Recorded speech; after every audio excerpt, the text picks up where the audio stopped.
L'invité politique de la matinale Week-end est ce matin Philippe Vigier. Bonjour. Bonjour. Vous êtes député d'Eure-et-Loir, président du groupe UDI à l'Assemblée.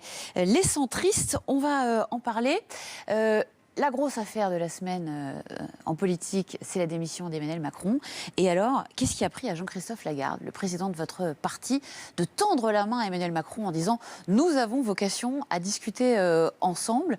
Ça n'a plu à personne. J'ai le Parisien sous les yeux, Hervé Morin, qui dénonce carrément une faute du président de l'UDI. Vous êtes sur cette ligne ? Je suis sur cette ligne, comme d'ailleurs Maurice Leroy, comme François Sauvadet. Il y a pour moi à la fois un problème de forme et à la fois un problème de fond, et je suis en désaccord avec Jean-Christophe Lagarde. Sur la forme, imaginez que dans une famille politique, un homme seul ne peut pas décider du chemin qu'on va tracer, donc par exemple de discuter avec Emmanuel Macron. Dans une famille politique, il y a des instances, on les respecte. Moi, je ne crois qu'à une chose, la force du collectif. C'est ce que m'a appris Jean-Louis Borloo. En tant que président de groupe, c'est ce que je fais. Chaque fois qu'il y a une position de groupe, eh bien, c'est une décision collective et on essaye d'avancer ensemble. Donc sur la forme. Ensuite, sur le fond, Emmanuel Macron était ministre de François Hollande il y a encore quelques jours. Quel projet va-t-il porter ? On a bien vu les limites de l'exercice. Il est co-responsable de l'échec économique de la France. Il a des idées, oui, certes, mais demain, lesquelles veut-il porter ? Donc, premièrement, que va faire Emmanuel Macron ? Est-ce que oui ou non, à un moment ou à un autre, il ne viendra pas aider François Hollande ? La deuxième chose, nous sommes dans une alliance très claire avec les Républicains. C'est ce qu'on a fait pour les départementales, pour les régionales. C'est ce que nous avons fait pour les municipales. Et c'est ce que nous sommes en train de faire pour les législatives. Moi, je suis pour une alliance forte, claire, équilibrée entre la droite, les Républicains, et le centre, un espace central, élargi, oui, mais cette alliance-là, il est en aucun cas question de revenir dessus. Et croyez bien que les députés sont inquiets de ces déclarations, d'aller ouvrir les bras à cet homme providentiel que pourrait être Emmanuel Macron. Troisième raison qui est importante, et majeure d'ailleurs, une recomposition politique. Elle a lieu quand ? Elle n'a pas lieu 7 mois avant l'élection présidentielle. Elle a lieu justement au lendemain de l'élection présidentielle, la majorité d'un nouveau président. Donc là aussi, le tempo n'est pas le bon. Donc, et enfin, et c'est très important. Quatrième raison. Quatrième, parce que je suis un militant pour qu'on puisse faire en sorte que l'on participe à une primaire de la droite et du centre. Je regrette qu'il n'y ait pas de candidat UDI au présidentiel. Et maintenant, c'est trop tard. J'aurais vraiment voulu, et je veux, et les militants, les sympathisants, tous ceux qui se retrouvent dans le message de l'UDI, dans les valeurs que nous incarnons, eh bien, je leur demande d'aller voter pour cette primaire de la droite et du centre qui nous permettra de nous exprimer et de faire valoir notre projet. Donc, vous voyez que... Bon, alors attendez, parce que là, vous avez balayé tous les sujets. Oui, mais c'est très important parce que cette famille que l'on a constituée, avec Hervé Morin en 2007, avec le Nouveau Centre, avec Jean-Louis Borloo qui a fait un travail considérable. Et moi, je ne veux pas laisser cette famille politique à la dérive. Ah, donc à la dérive, c'est aux mains de Jean-Christophe Lagarde.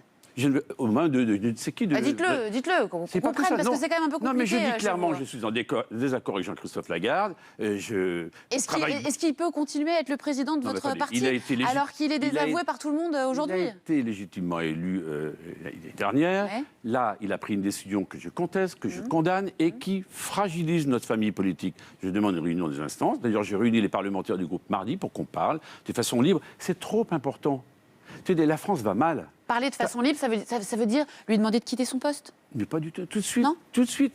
Non, simplement de dire que je veux que le collectif, une fois de plus, je vous l'ai dit tout à l'heure, et j'insiste, dans une famille politique, il n'y a pas de place pour un parcours individuel. Il n'y a pas de place pour une démarche isolée. Il n'y a de la place que pour une démarche collective. En tout cas, moi, je suis garant de cette unité. Vous avez cité Jean-Louis Borloo. C'est vrai que depuis le départ de Jean-Louis Borloo, vous avez un problème au centre. Vous n'avez plus d'incarnation. Je le reconnais, c'est regrettable. Mais si on ne pèse pas par un homme qui puisse être candidat à la primaire de la droite et du centre, pesons par le projet. Et je crois que l'UDI, et notamment l'Assemblée, a montré ces dernières années que l'on avait des idées et qu'on était en capacité justement à faire en sorte d'améliorer, de réformer ce pays. Vous savez, un sondage ce matin expliquait que les Français attendaient que la situation du chômage s'améliore et qu'on soit capable de faire ces réformes de fond. Nous les portons avec courage depuis longtemps, qu'on soit enfin entendus. Mais comment les porter quand on n'a pas de candidat à la primaire ? C'est compliqué quand même. Qui est-ce que vous allez soutenir ? Eh bien, on peut porter ces idées-là au travers d'un projet ambitieux. Je vais prendre un exemple. Emmanuel Macron, lorsqu'il était conseiller de François Hollande, c'est lui qui a participé à enlever, vous vous rappelez, cette TVA compétitivité qui permettait d'améliorer la compétitivité des entreprises françaises et en inventant ce fameux CICE. Nous avons dit depuis le début, depuis 2007, qu'il fallait mettre le paquet pour améliorer la compétitivité des entreprises françaises. Emmanuel Macron nous avait fait prendre un mauvais chemin.